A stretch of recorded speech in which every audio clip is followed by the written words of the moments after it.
I met this girl that I thought was perfect for me. Our relationship moved really quickly, and I started sleeping at her place after about 2 weeks of seeing each other. The first night that we stayed together, she scared me pretty badly. It's one of those things that you just can't shake off easily. I was laying in bed next to her reading on my phone when she rolls over and looks me dead in the eye. She doesn't say anything, she just looks at me. "Hi," I said to her. "Ask me a question," she responded. I chuckled when she asked me that, thinking it was just a cute exchange, but she reached out and squeezed my arm. I winced. "Hey, that hurts." She didn't let go. Okay, do you like sleeping together?" I asked.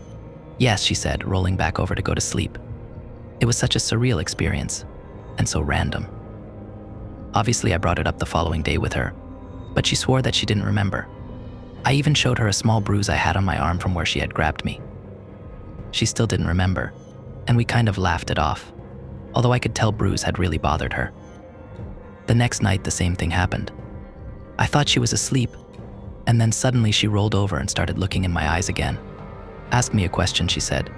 "Do I have to?" I asked. "Yes." She rolled back over.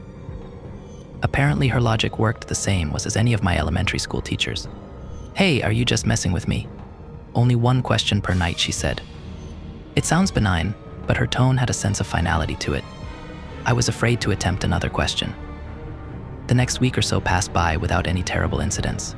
Every night she would roll over and prompt me for a question, and each night I would offer some innocent inquiry just to satisfy her. I would ask if she had enjoyed the restaurant, or if she was tired, small things like that. Strange as it was, I was happy and didn't see the reason that this strange sleep-talking gimmick should upset me too much. My sleep was taking a pretty big hit, however, and each night I felt like I was slipping farther down into a permanent lack of energy, as if my battery was losing capacity. There was one night in particular where I felt extremely tired and fell asleep before her. I woke up sometime in the night with her hand gripping my arm, asking me for another question. "Not tonight," I said. "Go back to sleep." "You have to ask a question," she said. Frustrated, I tried to shut her down with an absurd question. "Fine, when will I die?" "After me." "After me." She rolled away as I sat up the way she had said those words. My body immediately broke into a cold sweat, and my stomach turned over. "What did you say?" I asked, angrily. "One question." "No, not tonight." I grabbed her. I didn't want to hurt her. I was just so frustrated and admittedly pretty scared. I started to shake her. "Not tonight, you need to tell me. What is going on? Why are you doing this to me?" I was yelling loudly at this point. She didn't respond immediately until suddenly she turned and pushed me. My mind almost expected some kind of supernatural strength, but ultimately it was my balance that got me. With my knees tucked under me and sitting on the edge of the bed, there was no way to stop my fall. I tumbled backwards, getting shrimped between the bed and the wall. I stood up, yelling even more, but she had already turned back over in bed. I finally started grabbing a few pieces of clothing and went out the door. I had been staying with her for a while and had only been back to my apartment during the day occasionally. I finished the night of sleep there, shaking with anger. She called me in the morning asking where I had gone. I tried to explain to her what had happened, and I think it scared her more than it did me. "I pushed you out of the bed?" she asked. "Yeah, right into the wall," I said. "This has to stop. I don't really know what it is, but it has to stop. I'm happy with you, but I don't know. I feel like I am getting chipped away at, even when the nights are peaceful." "I'm scared," she said. We decided to sleep apart for the night. I think she wanted us to at least see each other so I could comfort her, but I was mostly thinking of myself. I was extremely relieved to be apart and hadn't realized the full extent of the stress I had been under. I even went to bed much earlier than usual and settled in for what I hoped would be a question-less night. I woke up. The clock said it was 3:22 a.m. I wasn't sure why I woke up. I didn't hear anything. All the lights were off. I even flicked on the lamp, but didn't notice anything. I wasn't sure anything had happened at all. I was still mostly asleep, but suddenly felt a little guilty over the whole situation. Maybe I had overreacted, and I worried about how upset I may have made her. I grabbed my phone to send her a text. She had already sent me one. "Ask me a question," it said. Timestamped at 3:21 a.m., the text had woken me up. I quickly turned off my phone, as if that would make any difference. I was in a cold sweat again, fully awake. I barely had time to process what I had just seen before my phone started ringing. It was her. No chance I was going to answer the phone. All of it started to feel like a sick joke, and I quickly lost my earlier feeling of guilt. I shut down my phone completely and struggled to go back to sleep. I felt like all I needed was one day and night of rest. 3:52 a.m. A knock at my door woke me up, and I almost pissed myself. I knew it was her, and my fear grew without limits as I walked to the front door and looked out. There she was, beautiful but ghostly, somewhere she shouldn't be, standing in the hallway patiently. I held my head against the door, trying to decide what I should do. I didn't open the door, but decided to try my luck. "How can I make this stop?" I asked, as loudly as I could. "You can't," she said. I looked back out the peephole and she was gone. I whipped open the door and stepped into the hallway. She was walking towards the elevator, seemingly unaware that I was even behind her.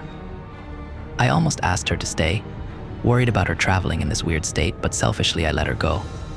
I even had the horrible thought that if something did happen to her, at least that would solve things for me. The next day she asked how the night had gone, and I lied, telling her that everything had been fine. In her own words, the night before, I couldn't stop it, but I could at least try to control it or understand it.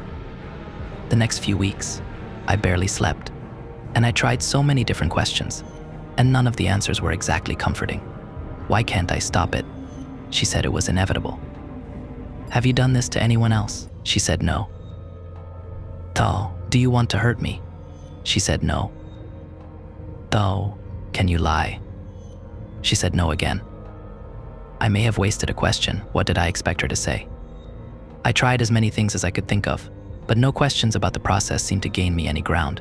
Each night I lost another little piece of myself, and I think there were some weeks I didn't really sleep at all, getting maybe 5 hours total across the whole span. Exhausted one night, after weeks of trying, I tried something different, something much more specific. What is the number of days exactly that we will be in a romantic relationship after today? 112, she said. The next night, another question. What is the reason our romantic relationship ends? I die, she said. Each night, I dug deeper. What will your cause of death be? Starvation. Denwayan, what will my cause of death be? Electrocution. Where will you die? Nearby. Can I keep you from dying? Yes, so the future can be changed. Yes. How can I stop you from dying? Don't kill me. Her words sent me into a lasting panic. I understood what she was telling me, but for all my exhaustion and despair, I kept trying. I searched for more and more clarification, but her answers always had a way of remaining just a little too vague. 6 more times I had tried to sleep in another place, even once staying in a hotel without telling her which one it would be. She showed up, out of thin air, in the middle of the night, knocking on my door. I called a few people looking for solutions. I called doctors and even a psychic, but my heart wasn't truly in the search. My mind had fallen on an idea a while back, and although it filled me with shame, I couldn't get it out of my mind. She tried to help, but there wasn't anything she could do. Our relationship was slowly falling apart during the day, and it was difficult for her to understand the true gravity of the situation. I also refused to share many of the details with her because I knew it would scare her even more. I tried to continue my investigation, but over time I was just looping back around to the same questions, having forgotten many of her responses.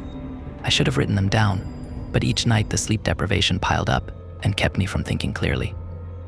At some point I know I finally tipped the scales towards insanity, and I'm ashamed of what I did next. A sense of clarity came over me once I accepted it, and I hate myself, but I was almost excited to ask her my next question. Where could I hide your body so that no one finds it? The hatch near your old campsite. I knew exactly where she had mentioned. There was a small area in the woods near my parents' old house with just enough flat ground for a tent. You would never find it if you didn't know it was there, but a 5-minute walk from the campsite brought you to a hatch with its doors usually covered in dirt and grass. It opened up into a small cellar. The next day, I surprised my girlfriend with a camping trip. Our relationship had really reached its last leg, and I explained that it would be nice to take a break and get away for a while. We enjoyed our day together, and honestly, I forgot temporarily about the horrible things left to do. She deserved so much better. Night came, and we sat in front of the fire, her head resting on my shoulder as she fought off sleep. She couldn't see me, but I was crying and hoping that she wouldn't fall asleep so I could stay in that moment. I'm sorry, she said, almost asleep. It's okay, we're going to figure it out. I sat there with her for a little while longer, hoping that I would change my own mind. "I love you," I whispered, too late. She was asleep. I picked her up out of her chair and carried her off into the woods. I finally found the old hatch and laid her down on the ground near it. It took a while to finally pry it open, pushing away years of dirt and leaves with my arms and feet. I had a new padlock in my hand that I had brought with us. I lifted her again and walked down with her into the cellar, placing her down again in the center of the room. I sat down against the far wall of the cellar and somehow drifted off to sleep. I woke up to her standing in front of me. In that moment, I finally started to think of the person in front of me as someone completely different than the woman I had met. "Will she know that I loved her?" I asked. "Yes," she said. Before she could turn and head back to the campsite, I ran up the stairs and shut the hatch doors behind me, securing them with a padlock. But I stood there for a long time, knowing my girlfriend was just on the other side. Could I really leave her there? The past few months all came back to me, all at once. I stood there, feeling every ounce of the frustration and exhaustion that had plagued me throughout our relationship. Then I weighed that against how it felt each time I heard her voice. Even in times of anger, her voice was my favorite. I knew people that spend most of their relationships not even speaking to each other. Could what was happening to us be so bad that I would consider harming her?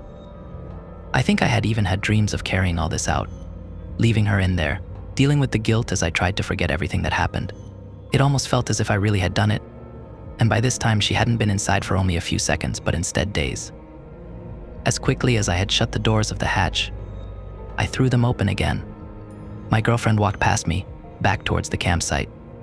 Ashamed and exhausted, I collapsed. I wasn't sure how I could face her when she woke up. Going through the motions woke me up more than anything, and I realized how selfish I had been about the whole experience. Who knew the implications of what we were experiencing, the possibilities? I went back to the campsite soon after to find her awake and concerned with where I was.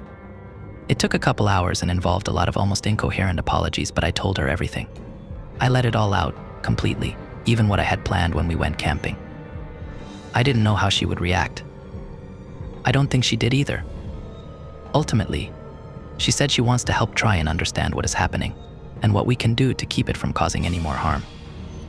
We both know it will take a long time, but I love her, and I plan to give it everything I have. That was 4 nights ago. She still asks for questions, but something has changed. I don't feel like I'm dealing with this by myself anymore, and I have a lot of hope. Things are not perfect, but I slept really well last night. The week following the events of the campsite may have been the happiest of our entire relationship. I couldn't really understand how she could accept me, or even love me, after what I had planned to do. Not only planned, but began to do. "How can you take it?" I had asked her. "How can you accept that I almost killed you?" Ultimately, because I was just missing out on sleep. "Because I know that you love me," she said. I do love her, and I know that the love I felt for her is what kept something much worse from happening that night at the hatch. I can't explain it, but there had been a fog over me, clouding all of my thoughts. Thinking back over the previous months, I could barely remember any of the time at all. Not just the nights and the questions, but even the days. I had felt such a strong undercurrent of anger and impatience that by the end I was totally consumed, although at the time it felt so rationalized. What a ridiculous thought that I could have been looking in the face of a miracle each night and have hated it. Once the fog was lifted, I could only feel how much I loved her, and I knew in reality that it had actually been happening to her, not to me. The effects were there, but I had barely noticed them. She had lost a considerable amount of weight, and she walked at a new pace that somehow had half the life as before. It was like she had been drained. I found a new anger, not at her, but at the time stolen from us by whatever this mystery could be. We talked in the first week after how we could just live with it and move on in peace. Deep down, that wasn't what either of us wanted, and the only true way forward for us was to unravel the origins of our situation. I realized that I never mentioned our names. I don't particularly want to share them, but I can give you some placeholders. Call her Amelia, and call me Jack. Following what we can call our vacation time, Amelia and I worked together on a plan alongside a list of goals. We needed structure. First and foremost, we just wanted to understand what had been happening, and then, if possible, stop it. Ultimately, it felt convenient that the source of trouble could also answer any question we might have, so we took precautions to make sure that we could actually benefit from the information. We began compiling a list of questions that we would like to have answered. It seems like it would be simple enough to just ask what is happening, but I knew from experience how vague some of the answers could be. I planned to write down the answers every night when answered, but Amelia had the suggestion to record the interactions as well, so we kept a camera charged on a tripod next to the bed. So far, I hadn't gathered any proof that these things had been happening, and she was also curious for herself. The plan came together, and at the best of times we both would have admitted, it was a fun experience to sit on the edge of such a strange phenomena, especially once we were working it together as a couple. "I'm proud of us," I said one night. "Yeah, me too," she said. "Some scary stuff has happened, but that has to be part of it somehow, right? I want you to know that no matter what happens, I'm here for you," I told her. "I still don't know what happened before, but I'm going to make up for it. Whatever this is, we'll beat it." "I know," she said, smiling. It was the first night of what would be the start of our official investigation. The questions I had been asking over the previous week had mostly been placeholders and quick attempts at information, and had mostly resulted in nothing useful. Amelia fell asleep first. There was little chance I could have, given how strangely excited I was for our first question on the list. I practically sat on the bed with the notebook in hand for the next couple hours. The time came and Amelia's body stirred. Eyes open, she turned towards me, just as coldly and calculated as she had always done. I didn't wait for a prompt. "What is your name?" I asked. I already had the camera running, and I was eager for the response. Never with any other question in the past could I remember such a long pause before the answer. She kept looking at me with a blank expression, almost like she hadn't heard, but I just waited. Finally, she made a sound. It wasn't a word, and it didn't sound like a name. It almost felt like she couldn't really tell me her name, and this was the closest she could get. The way she said it had the first hint of emotion I had heard from her, and with that smallest sound, she sent me into tears. I don't understand why it had such an effect on me. I think I finally internalized the fact that this truly was another being, and maybe Amelia and I were the victims in this situation along with her. I can't convey the sound she made, but it was close enough at least that I finally had something to go with. Call her Grace. I showed Amelia the footage as soon as she woke up the next day. When Grace gave her name, it had been so quiet that the camera didn't pick it up, but it didn't matter.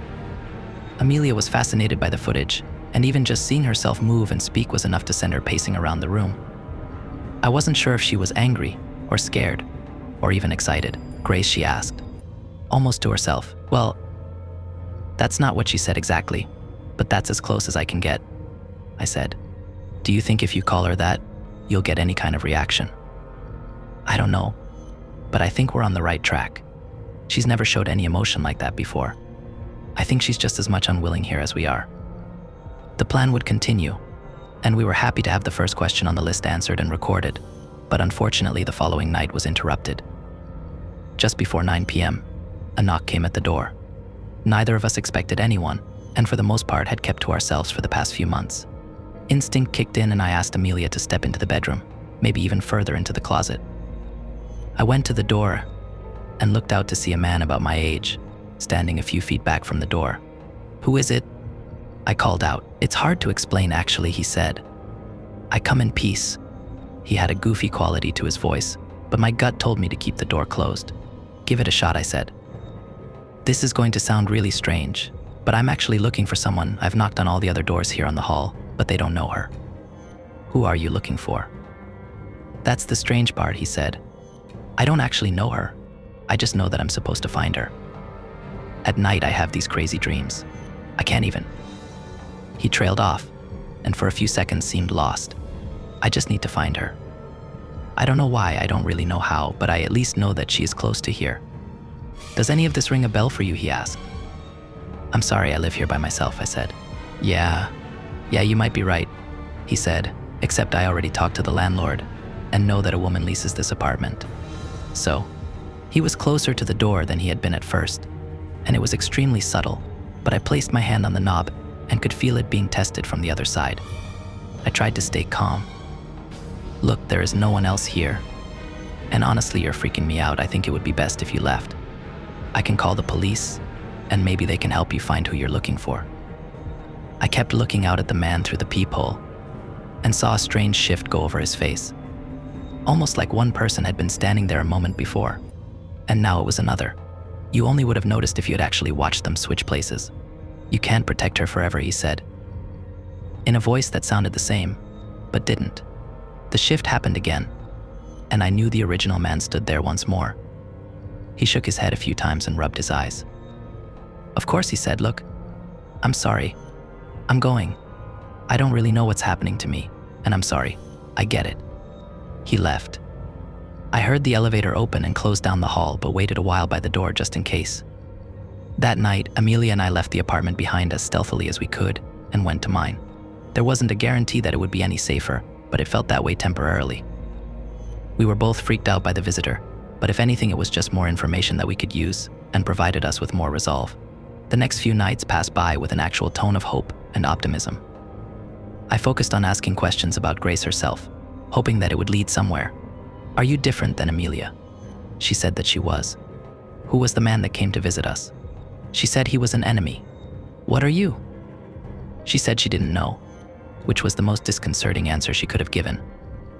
I imagined an entity with supposed infinite knowledge, and the only missing piece was the knowledge of its own self.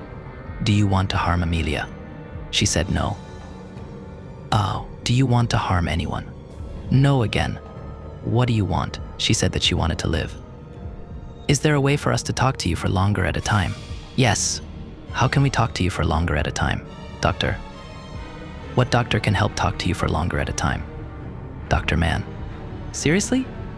I was annoyed by that response, thinking that it was unnecessarily vague and didn't narrow down our options. Will that man come for you again? Always. Does he want to harm you? Yes. Does he want to harm us? Yes. Do you want him to find you? No. Are you alive? Barely.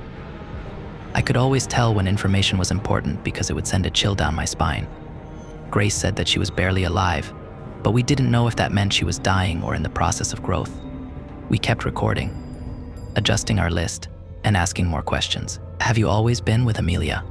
No. When did this start for her? As a child. That was the big one, I said to Amelia the next day. I think that's exactly what we've been looking for. I don't think we'll ever know exactly what is happening if we don't figure out how it started. I've been thinking a lot more about that as well, she said, looking up from her computer. She had spent the past few days searching as much as she could online for similar events to ours, without much luck. There's only one thing to do, she continued. We'd have to find my mother. Her words carried a lot of weight. Amelia's father died when she was very young, and for the first few years it had just been her and her mother. After 3 years that Amelia can't remember, her mother gave her up for adoption, along with a letter that was kept for her until a certain age. At that time, Amelia desperately wanted to find her mother and build a relationship with her, until she read her mother's message. The letter was made up of 3 sentences. Please do not ever attempt to locate or contact me. I will not respond to any communications, and I do not wish to see you. For your safety and my own, please stay away. I had read the letter before, and early on in my relationship with Amelia, we had discussed all the possible scenarios, attempting to put the best spin we could on the story. I had thought of the letter myself in the context of everything that had happened, but had been waiting to bring it up with Amelia, mostly because I wanted to be sure it would help before mentioning it. If we're trying to find the start, this has to be something Amelia said. Are you sure? I asked. If we ask Grace, I think she can lead us right to her, but that could start more problems than it solves. I know. We still have time to forget all of it, I said. Stop the investigation, live with it, maybe use it to help some people. If that guy shows up again, we just call the police. I think this is finally our last turning point. I know, she said. We're going to do this. All the way, whatever it takes. It didn't take long to find Amelia's mother. Grace gave us the answers we needed.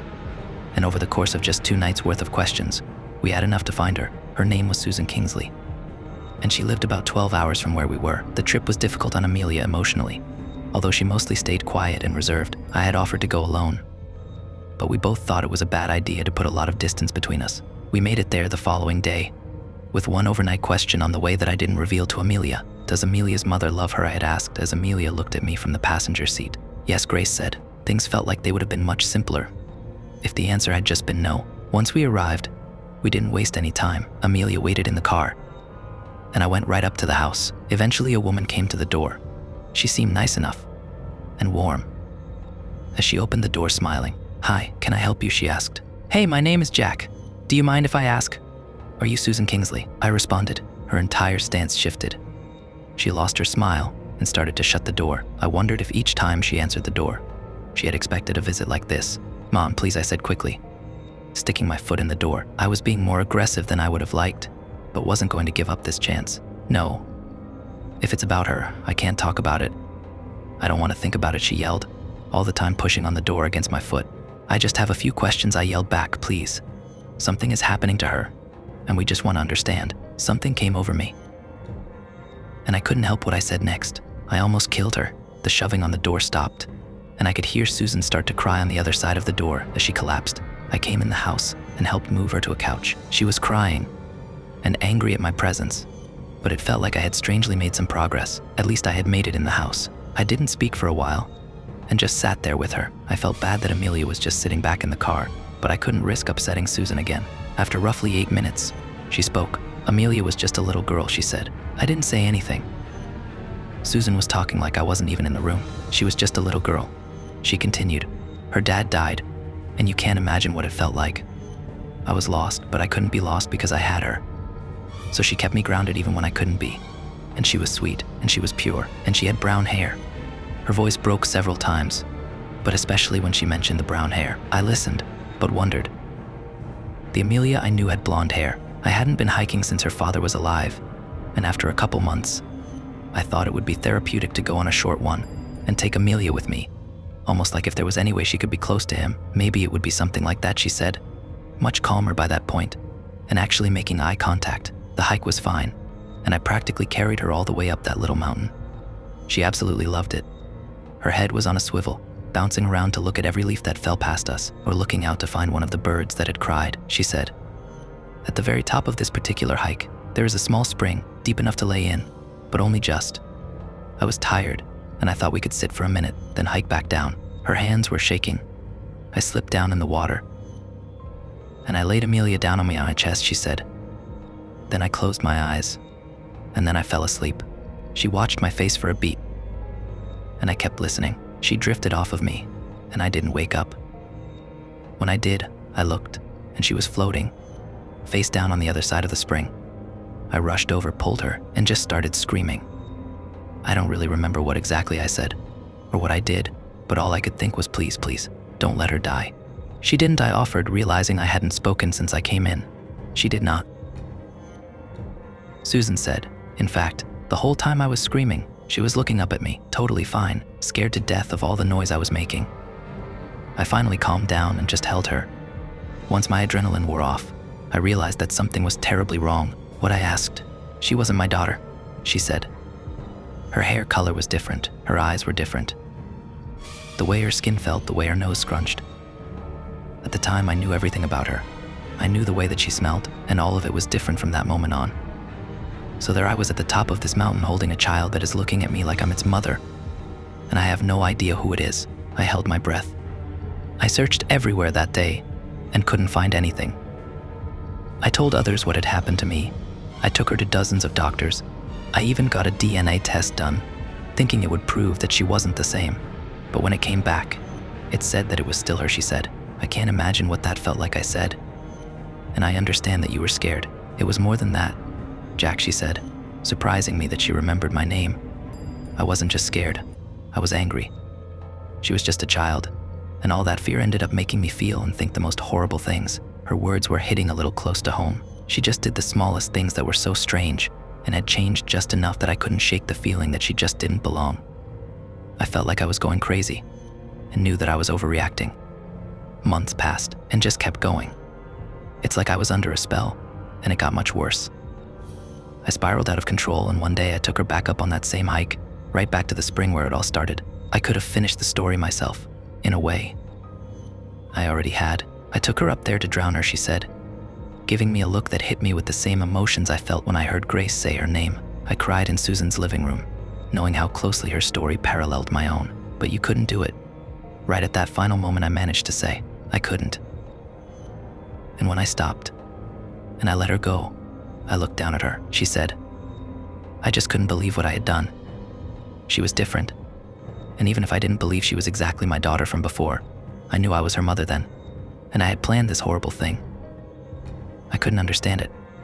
All that hate over something I had loved so much. Then I just couldn't get past it, and I gave her away. I don't know if I did the right thing, but at the very least I didn't think it was safe for her to be around me anymore. I don't think any of it was your fault, I said. It was my fault, she said. You being here is just part of it. I knew that someday someone would show up and ask me questions about her. We're just trying to understand the things that have been happening to us. She cut me off by raising my hand and shaking her head. I don't want to know, she said. I do, but I don't, because I don't think I should know. You might not believe this, but I still think the best thing for Amelia is to be away from me. I was scared for myself when she was little, but after that I was scared for her. I can't offer you anything to help except this. She walked out of the room for a few seconds and came back with a card. It had a handwritten phone number on it, an address, and the name Howard Mann. I thought back to one of my earlier questions for Grace in which she literally told me Dr. Mann, but at the time I had misunderstood. I needed to get better at thinking more critically about her answers. About 2 months after I gave her away for adoption, that card came in the mail along with a letter. She said, I know I gave you the short story, but we went to a lot of doctors. None of them helped, or even really believed me. But I guess word gets around in the medical community, even to the darkest corners. The letter simply said that he had heard the stories, believed them, and could help. He said that he could show me how to truly talk to her. You never reached out to him, I asked. I actually did. It was going to my very last effort to poke at this mystery, but it didn't matter, she said. The day after he sent me that, he killed himself. Tell me, Jack. She leaned forward towards me and almost whispered, who would offer to help? And then do something like that. I'm writing this to you as we drive out towards this new clue. If anything, the mystery has only grown. But I'm glad we visited Susan. I told the whole story to Amelia, and I almost think she would have gone in to meet her mom. But ultimately it wasn't the right time. They did see each other through the windows of the house and car though, and even waved right before we left. Amelia had waited nearly her whole life for a moment like that, and I personally don't think the story between them ends there. One day we'll come back with all the answers, and no more questions. Imagine what it would be like to spend your entire life with someone standing inches behind you, their chin almost resting on your shoulder, so you can feel them. You get used to their breath, but you never really know they're there, just because they've always been there. Then one day you're talking to someone and they say, who's that behind you? You turn your head and make eye contact with someone that's been breathing on your neck for over 20 years. That's what I think it has been like with Grace, my whole life. At least what I can remember. She's been right there, like a shard of glass buried inside me. Since this started, I had thought that if that was true, if there really is someone there inside me, then maybe there was some way that we could communicate. She talked to Jack through me, but if we share the same body, there had to be a way to connect. I started using a meditation trick to see if I could find her. I imagined myself in a white room. Not even a room, just more like a white cube. I'm against a wall, and there's nothing else except for a yellow door on the side farthest from me. I try to block everything else out and just sit in that room, hoping that Grace will come through the door, willing her to come through the door. I imagine myself calling out that maybe she's just on the other side in a room with no light looking for a handle. I fixate on the yellow painted wood and study every detail of it, but it never opens. Over time, the room became more and more detailed in my mind, and it became easier for me to go there and tune everything else out. I hoped that I could find that room in a dream, as close to my subconscious as I could be, and find Grace there. A little off topic, but I also think it's important to share that we've done some good recently. It hasn't all been doom and gloom. Jack wanted to stay laser focused on the mission, but a situation popped up that we couldn't walk away from. We were passing through a town on the way to Dr. Mann's address when we received an Amber Alert. A child had been taken. How many times in my life had I seen something like that and almost immediately forgotten about it? Not really on purpose, but there was just no way for me to help. I knew that Grace changed that. Who took the missing child, Jack asked that night. Anthony Lawrence, Grace said. We called it in anonymously with the police the next day, and that evening on our way out of town, we heard on the radio that he had been arrested and the child was rescued. Case closed. That's another reason why it's so important for me to speak up, because I realize I also need to be a voice for Grace. Whatever she is, she helped that child. I think if we had to live with Grace forever, at least we would hold on to the ability to help other people. Even as I say that though, I know it isn't possible, no matter how much good we could do. My body has been wasting away. I've never felt so weak in my life. My skin looks almost transparent sometimes when I'm in the sun. It feels like even though Grace is this dormant consciousness that isn't in control, she's taking just as much or more energy than I am. If I'd known this would all happen, I would have gained some weight in preparation. Sorry. I try my best to find ways to keep this lighthearted, but it always kind of falls flat. There's one more reason we have a need to solve our mystery. We've seen the man that came to the apartment twice since then, once in the town where the girl was abducted, and another time just on the road driving past us. Both times were close calls. We don't know what he wants, and we don't know how he keeps finding us, but we've started to assume that he's always just around the corner. So we went after Dr. Howard Mann, with the smallest hope that we would find him still, alive and well. I secretly thought it would be like a movie where the person who knows too much goes underground, waiting for their chance to show up right at the end to save the hero from going over the cliff. Not this time. Many of the people in the area knew of the late Howard Mann, and he was truly gone. The trail didn't run cold though. He was survived by a single daughter, Dr. Stephanie Mann, and Grace helped us find her in just a few nights. She agreed to meet with us, and we felt lucky to have things moving somewhat quickly. First impressions, she's incredible. She recognized that I had some kind of serious condition immediately, and actually set me up on an IV in her house. They said I was obviously malnourished and dehydrated. She even came at Jack, accusing him of putting me through some terrible treatment, but we were able to calm her down enough to tell her what was actually happening. Suffice it to say that telling our entire story to her was difficult. Jack started by mentioning her father, which might have been a mistake, and the rest of the time she was very tense. She looked like a woman that was putting a puzzle together in her mind, but had always been missing a few pieces. It's more than ever we knew just how crazy it all sounded. We were just happy to have an audience with her. Jack told almost every detail, including what he almost did all that time ago at the campsite. I watched his face as he told the story, and I thought about how much he had done for me, before and after that. I love him so much, and I hate that so much of our time together has been spent this way. When the story was over, we sat there in her living room for a while, waiting for any kind of reaction. Dr. Mann, between what's happened to us, and Amelia's mother, and your father Jack told her we just need help. She didn't respond, and hadn't really spoken much in a while. She kept her eyes on me throughout much of the story, and once the story was over, she stood up and walked towards me. My stomach immediately turned, the same feeling as if I had suddenly been asked to give a speech in front of hundreds of people. "You truly have one inside of you," she said, "don't you?" I never believed. I felt my heart pass by for a couple beats. Jack stood up and looked back and forth between myself and Dr. Mann. One of what I asked, my voice shaking. "Mother, is that you?" she whispered. Before I could respond, a knock at the door. We had been there less than an hour at that point. Stephanie didn't even move. She kept her eyes on me. Jack walked across the room and looked out the peephole. "No way," he said, "Dr. Mann." She didn't respond. I stood up and took her hands in mine. "I can't believe it," she said. "Dr. Mann, we don't have time right now," Jack said. His voice sounded urgent. "Who is it?" I asked. "It's him," he said, "the man with the shifting face." Another knock at the door, this time louder than before. "Stephanie, are you home?" asked the man. "Oh, he's an old family friend. It's just Matthew," Stephanie said, starting to move towards the door. Jack got to her first and held her still. "Listen, I don't know if you really know who he is. Maybe he's tricking you, or maybe you're tricking us, but if you're with us, you can't open the door." "That man is after Amelia," Jack said. "It's the same guy?" I asked. "He's the same. But he looks a lot older," Jack said. "He was friends with my dad. They did research together," Stephanie said. "Was he around when your dad died?" Jack asked quietly. The question hit Stephanie hard, more puzzle pieces falling into place. "I have to at least talk to him," she said. "I just met you a few minutes ago. I've known him my whole life." The man called out again. "Stephanie, I can tell that you're home. I'm sorry to just pop in like this, but I honestly just wanted to see how you were doing," he said. "I can come back if you're busy." "No." "It's okay," Stephanie called back. I got held up. "I'll let you in." Jack let her go and came over to me. "It'll be fine. I promise," Stephanie said. "If anything, he can help too." She never had the chance to open the door. She reached out her hand, and the wood splintered. Stephanie was knocked a few feet back into the room on her side, and the man came walking in past her.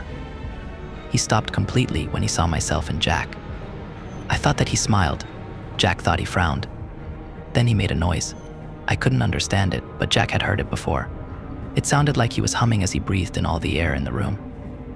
In the weirdest way, it did sound like he said grace. but it didn't sound benevolent. My stomach turned, and I felt a sharp pain in my head. Jack started to speak, but was cut off by the man. "Don't talk," he said. His voice grated against my skull. It sounded like there were two people talking at once. Jack ran over to Stephanie to check on her. He looked back at me and nodded. She was okay. "What do you want?" Jack asked. The man was staring at me now. I said, "Don't talk. If you say anything else, I'll kill both of you right now. I'm giving her a final chance to play along, as a gift." He said, "You people really are all the same. You have no idea how painful it is for me to be here, to hear the pointless, boring thoughts that go through this man's mind." The two separate voices sawed on each other as the man tapped a finger on the side of his head. He strolled through the house, never letting his eyes leave mine. All of this work, all of this time. So utterly, infinitely boring, he said. Jack came across the room swinging a lamp. It was over quickly. The man gave one quick kick and sent Jack flying into the wall. I shut my eyes and I thought of Grace. "Grace, please. I don't know what's happening here, but I know you're there. Can you hear me?" I let my mind drift back into the white room with the yellow door. "Grace, please just tell me if you're there. We need help." "She doesn't belong here," the man said. "You see how she's eating away at you? You're wasting down into nothing, but what you're doing to her is far worse. She's the one in the cage, like a lightning bolt shoved into a rubber ball." I barely heard him. I stayed in the white box. "Grace, please, can you hear me?" I felt the man grab my arm. It burned, and his two voices burnt even worse. "I'm going to take her home now," he whispered.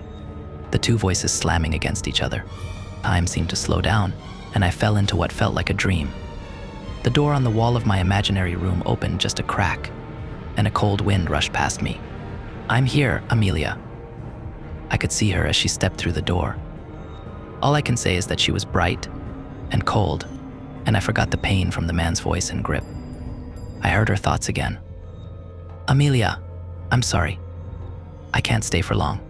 Stand up and say what I tell you to say." When I opened my eyes, I was face to face with the shifting face of the intruder. Each time I closed my eyes, I was back in the white room with Grace. I pulled as hard as I could and ripped my arm away from the man. He looked at me, saw something had changed, and took a few steps back. "I am not coming with you." "I'm not coming with you," I said. I heard the same dual inflections in my voice that I had heard in his, my voice and hers, only our voices were harmonized. His head tilted, and he fully smiled. "So you're awake," he said. "Why don't you come out to see me face to face? I don't ever want to see you again. And I don't want to hurt you. But I will, if you make me. I don't ever want to see you again," I said, still just repeating what I heard her say. "I don't want to hurt you, but I..." "Oh, let me guess," laughed the man. He made some sounds I couldn't understand, almost yelling, and I felt the floor shake below me. All the glass in the house shattered. I was sure it hadn't been before, but outside it was storming, and rain came in through the now missing windows.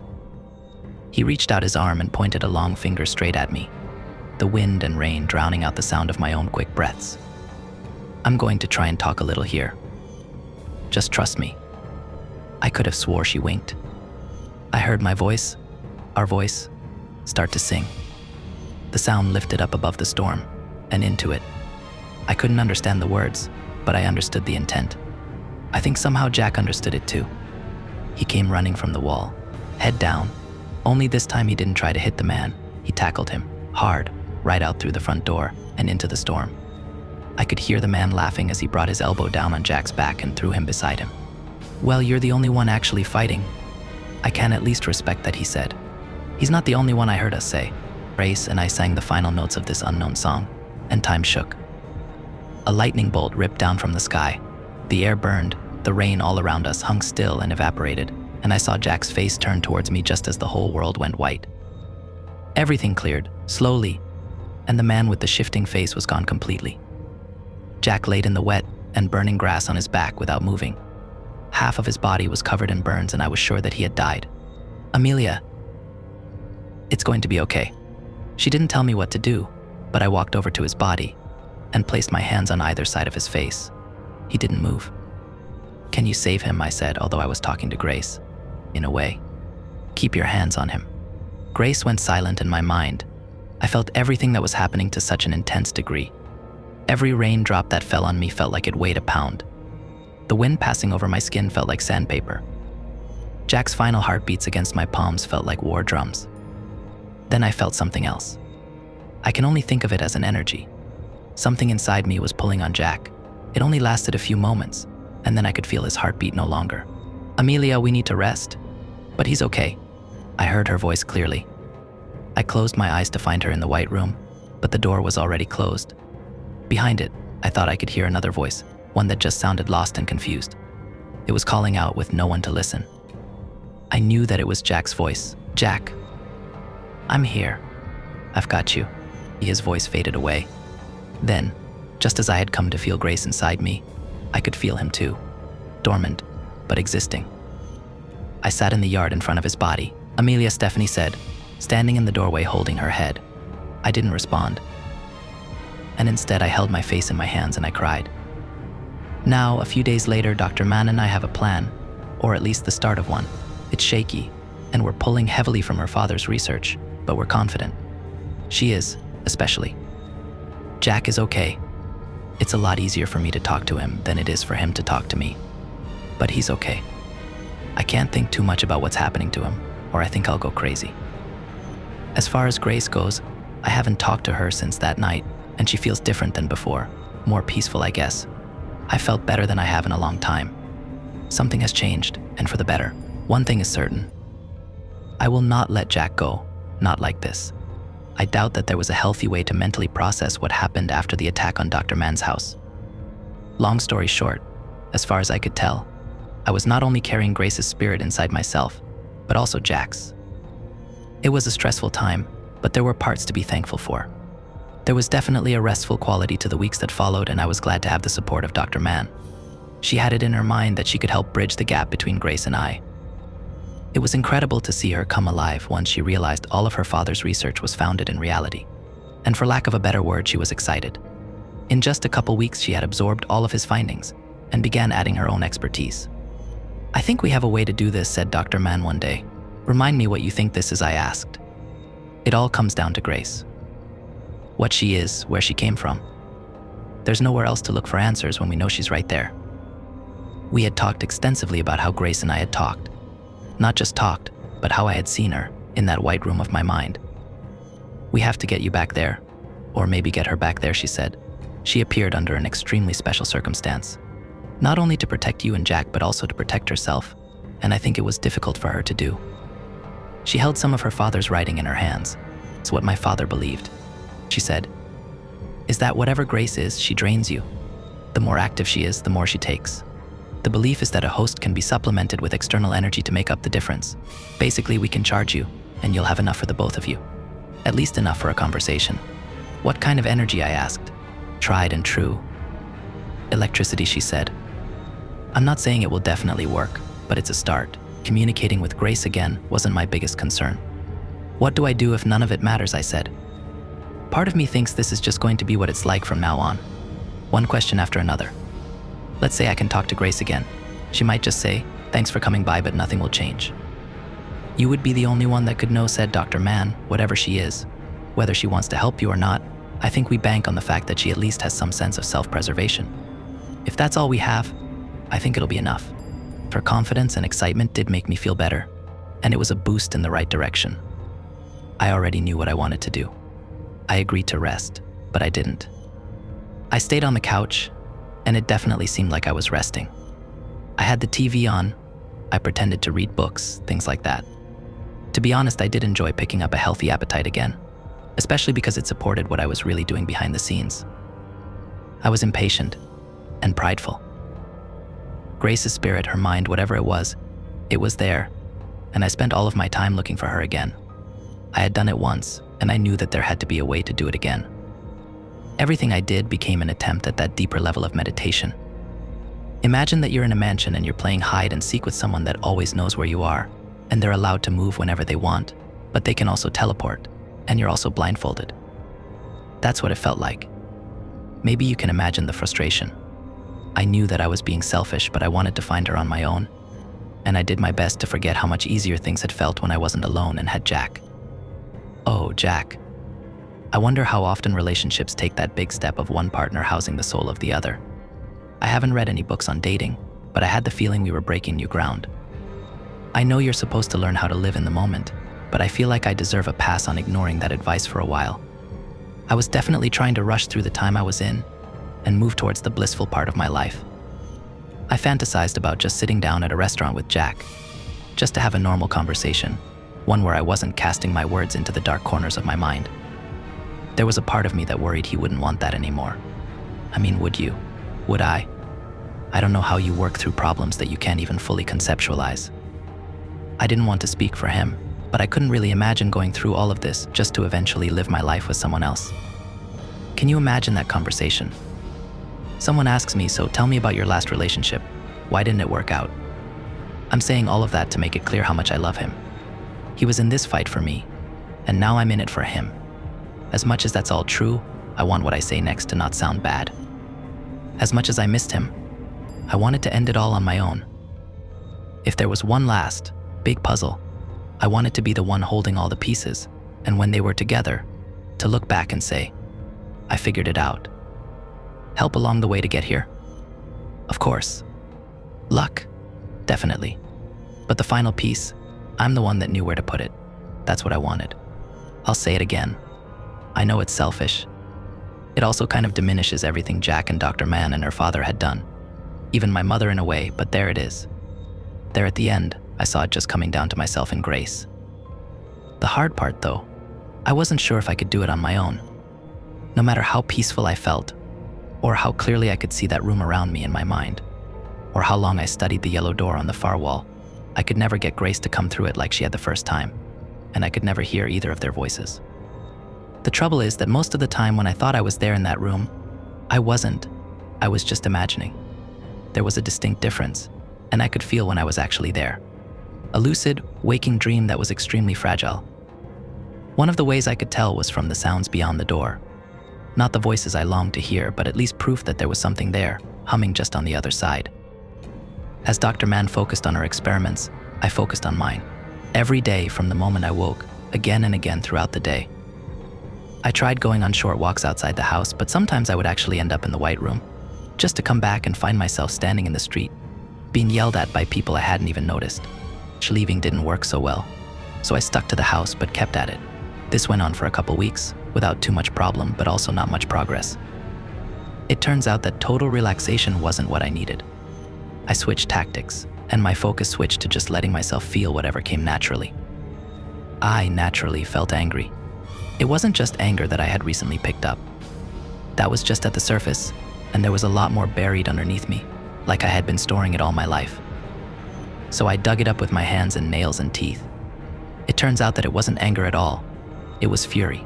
The walls of the White Room were memorials of my life, both the one I had lived as a victim to these celestial dealings and the one I could have had otherwise. The life that was forced on me had bled into my mother's, Jack's, Dr. Mann's, her father's. The moments in our life are equal when measured in time, and we have an extraordinarily limited supply. To be mandated by my circumstances to use my time how I had without a true end in sight was something I refused to accept. I dug deeper, not willing to leave an ounce behind. Layer after layer of resolute dissatisfaction that had been brewing just beneath the surface. It stained my hands red, and I took them with me into the White Room. That color felt better, so I changed the walls. My anger was dripping from my hands, and I watched the color spread throughout the room. One by one, each panel of the box shimmered until everything had changed. The yellow door now sat in a crimson frame, and I stood up for the first time in weeks. It sounds easy, like the room is just a playful fantasy in my mind. At times that can be true, but again, there's a distinct difference. It didn't matter because at that point the fantasy stopped completely, and from then on it was always real. Whatever the room was, in whatever place it was built, it pushed back. It was clear now more than ever that it wasn't just a place I had created, at least not alone. Trying to stand, I could feel a weight on my shoulders getting heavier as I rose. It didn't matter. It was dealing with the Red Room Amelia now. Although she had only existed for a couple days, I knew everything had changed. Of course, I'm not taking the credit, because I realized something, and maybe you've thought about it by now. I wasn't the only one that was angry, and I wasn't the only one fighting against that place. Even if I thought I was doing something alone, it would always involve Grace. We couldn't talk yet, and I might not have wanted to admit it at the beginning, but when I pushed against something, she pushed too. If I stood, we stood. From then on, at least getting off the ground was guaranteed. One day, the new baseline was taking a step forward. Another, it was 3 steps. Each time the room manifested around me, it was all reset, almost like a game, and I would walk the same steps, as far into the room as I could get, always keeping my eyes on the door. Nothing comes for nothing, right? Some price was getting paid somehow, and the real world started getting hazy. It was subtle at first. I would look around the room, the actual living room I was in, and I would notice these flitting shapes of different sizes passing through the room. They were hard to pin down and study. It progressed, and details started to cloud over. Objects started looking more like colors, and for every new step I took in the red room, another piece was lost in the real one. I couldn't distinguish sounds anymore, at least not where they were coming from. There was a soft ambience in the red room that I almost always heard, whether I was there or not, a deep hum beyond the walls. Occasionally I would be inside and hear what I thought was Dr. Mann talking to me. Surely she knew what I was doing by that point, but I don't remember seeing her. I don't think I could remember. Given the effort and persistence, it was truly inevitable that I would succeed, although the day still came sooner than I would have thought. It happened on a day I wouldn't have expected. I changed my routine, and everything fell into place. Normally I rushed to take my steps, making it deeper into the room in a kind of rush and stumble, basically trying to run headfirst into the door. On this day, it felt better to take it slow, to feel and listen and concentrate on every movement, no matter how long they took. My hands dripped red, and I settled into a shaky union between calm and angry. This is it. Amelia, I said to myself, over and over. So I returned to the room for the last time, although I didn't know it. By that point, the world I knew and this one had become so blended, everything overlapped. In one direction, there would be a flat red wall, and in the other, Dr. Man's fireplace. I heard birds from my world, and that deep hum in the other, forming together in some mystic melody. I didn't rush. I didn't even try to stand right away. In fact, I kept my eyes closed for a bit, trusting that I was there, breathing slower than I could have anywhere else. It was real, now more than ever before. I held my hands in front of me and studied my palms.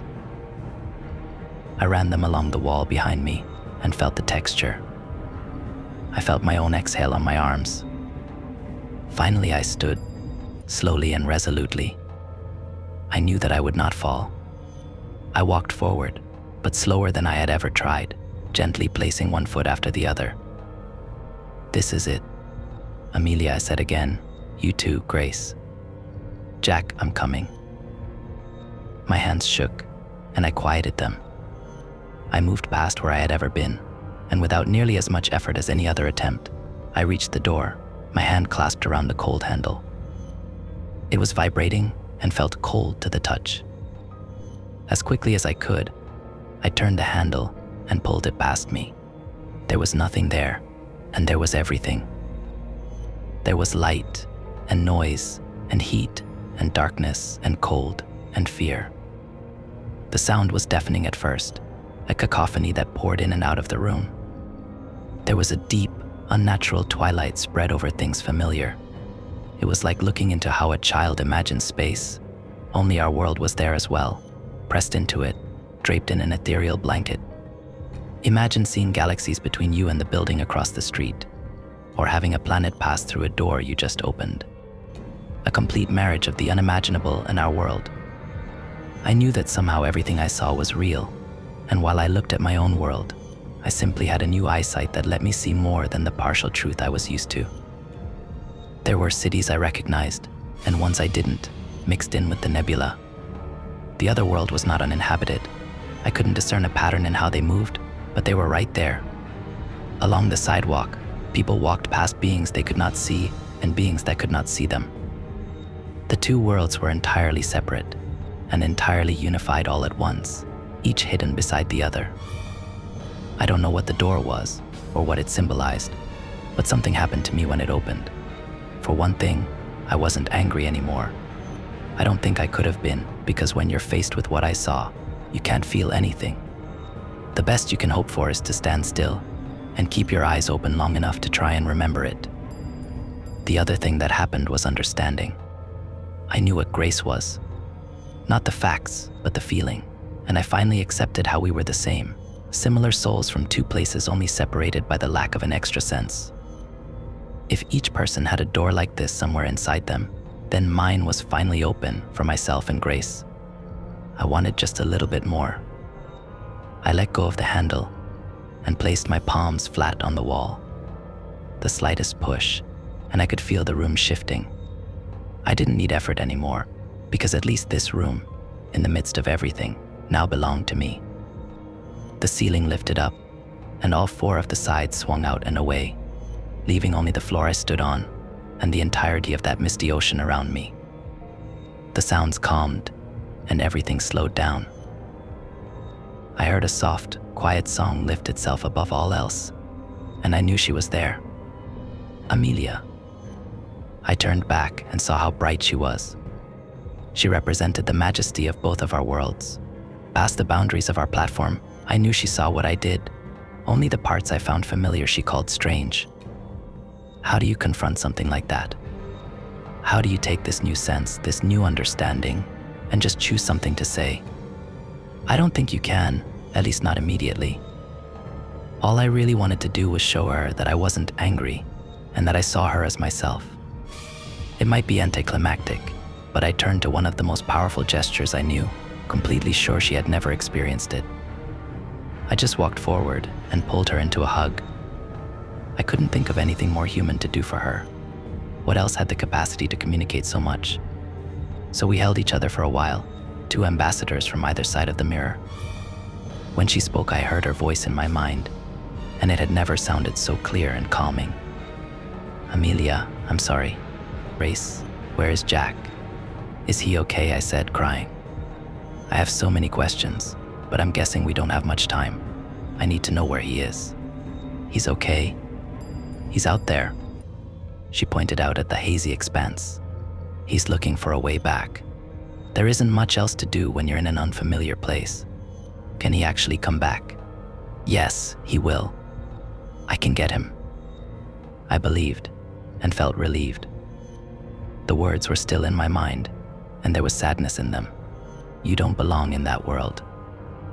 Grace was looking past me, out over the edge of their white platform we stood on, and I didn't think I could withstand the emotion I saw on her face. I like how concrete things are in your world. It's relaxing to experience things the way you do. What was it like before? She paused and walked to the edge of the floor. Now just a platform surrounded by nothing and everything. It's all just time, mixed in with itself. There's no structure, no rhythm. There's no beginning, no end. We see it all at once. For you, it would be like memorizing every word of an incredibly long series of books, and then realizing the pages are all in random order. I just listened. Ben. For us, you were the mystery. Your world, people, animals, things we couldn't see. We knew there was something beyond, but we didn't have the capacity to explore it. The attention. We could feel your emotions. They made it through to us, and some of us were drawn to it. Some of us were afraid of it. Most were both. For me, I just felt like I had no shape, and I yearned for something I couldn't even describe. Grace almost seemed ashamed, and I just moved to hold her hand, encouraging her. I was near you, that day on the mountain when you were drowning. I couldn't see you or your mother, and if I could, I might have been horrified. But I could feel your fear, and I could feel the love your mother had for you, and I wanted those feelings, even though I couldn't understand them. I don't know what happened, but I followed your emotions, and I pushed against a barrier I couldn't even see, and then we were together. I listened. You were a child, and both of us were completely foreign to each other. I was incredibly, infinitely afraid of where I was, and I withdrew completely. I didn't even understand what I was doing. It was a long time before I even listened to the world around you and started to learn. Still, all those pages I memorized, all that warped time through future and history, it came out at my weakest moments. I was reaching out, trying to make some sense of what was happening, latching on to whatever I could. When Jack asked me questions through you, it helped focus my thoughts, and little by little, I gained control. I pushed it, and I'm so sorry for what I did to you.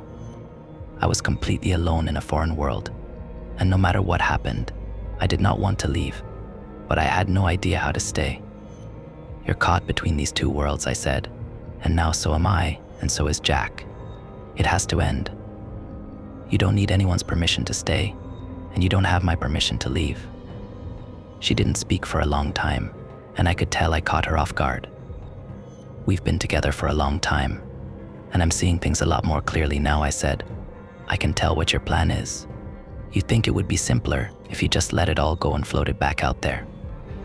It's the only way I can be sure to fix all of this. That's not going to fix anything, Grace, I said. I can't believe I'm saying this, but if you do that, it'll be a part of our lives all the same, because we won't let you leave. If you do, we'll pull you back. You're here now, and that's all there is. There isn't really a way to explain the bond that had existed between us. A lifetime of pain and confusion, abandonment, fear, all culminating in the realization that we weren't much different. I felt an obligation to her, but I still recognized that neither of us belonged tethered to each other. It's just that we had spent too long together to ever be fully apart. I saw all these thoughts in her face. I think there is a way, but it's not any more natural than what's happened so far. The trouble won't end. No matter what happens, one way or another, the place I'm from will always try to pull me back. We'll pull harder, I said. Jack will be different. We'll deal with it. I said. Let's end it. She nodded, and we took hands one last time. I looked back out over the expanse. There was so much, and I knew that when I left, I would never truly remember what I had seen. Even the memories of this place couldn't mix forever in my world. I closed my eyes and felt Grace let go of my hands. We'll find you, Amelia. Stay where you are. When I opened my eyes again, I was back in Dr. Mann's house completely, no remnants of the other place. There was no transition. It was just like turning off a light switch. In an instant, I was back, like I had never been anywhere else. I didn't move for a while, and a few minutes later, I started to cry. For the first time that I could remember, I was completely alone. If it was ever hard to notice Grace's presence in my mind, her absence was absolutely deafening. It felt like my mind had been expanded, but only with completely empty space. It took a while to calm down, and not much longer to realize I didn't really know what Grace's plan was. She said to wait, so I would actually wait. Kind of. Out of curiosity, I tried to go back to that room in my mind, but it was nowhere to be found. Dr. Mann came in just a few hours later. I met her near the entrance and tried to quickly apologize. To my surprise, she laughed. Honestly, I'm kind of relieved, she said. Was I excited about the opportunity to participate in one of the most groundbreaking revelations in human history? Sure. She let out a sigh that did not hide her disappointment. But what matters is you're okay, and I never would have wanted to jeopardize that, she said. After she said that, my phone rang. An unknown number. Normally I wouldn't even answer, but under the circumstances, I was extremely hopeful. Hello, I said. The voice on the other side was crying. I didn't recognize the voice, but I knew who it was. Jack, I asked. The voice cried a little louder, a laughing cry, and I had never been happier. Jack. I love you, I said. I love you too, he said, with someone else's voice. I didn't want to ruin the moment, but I had to ask. Jack, you didn't. Your voice, I started. No, he said. There's no one else. It's just me. I'm different, but I'm here, and I'm on the way. And I'm not alone. I heard another voice through the phone, one filled with as much emotion as I could imagine. A soft, calming voice I recognized. Hey, Amelia, she said. I cried again. I didn't understand how yet, but they were both there. Listen, I don't think things are going to be simple for us anytime soon, Jack said. We're going to figure it out. Just hurry back here, I said. Amelia, I have so much to tell you, he said. We didn't stay on the phone any longer. Anything less than seeing them right in front of me was too hard, and they said they would get to me in only about 2 days. I knew then that it would feel like 2 years, but it gave me plenty of time to sit and wonder how they had both made it back into this world. I thought I had an idea how they did it, and tried not to think about it too much. Curiosity is really powerful though, and Dr. Mann was even more curious than I was. She found a news story that pretty much confirmed it. About 3 hours before Jack called me, there had been a small plane crash, a skydiving accident. A horribly sad event that cost the lives of 12 people total. It took a while for the responders to reach the plane, and when they did, they only found 9 of the passengers, 3 missing.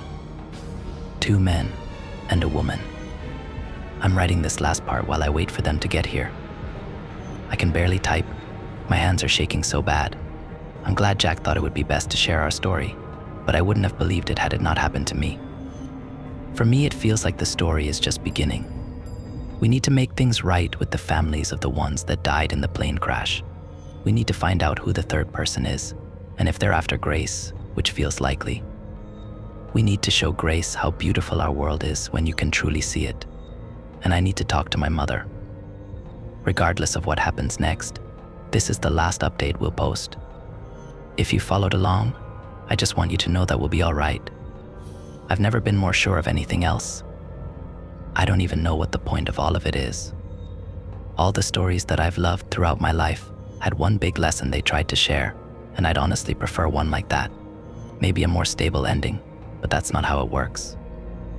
If there's any kind of lesson, I think it's just to find some kind of hope in the tough times. Find hope in yourself and in people that care about you. There's also the lesson that we're not alone, and there is another world sitting right beside ours. I don't know what that means to you, but to me it makes things feel less random. It makes time feel more precious, and I'm glad we get to experience it one second after the other. I don't really know how to end it, so I just will. All my love, Amelia.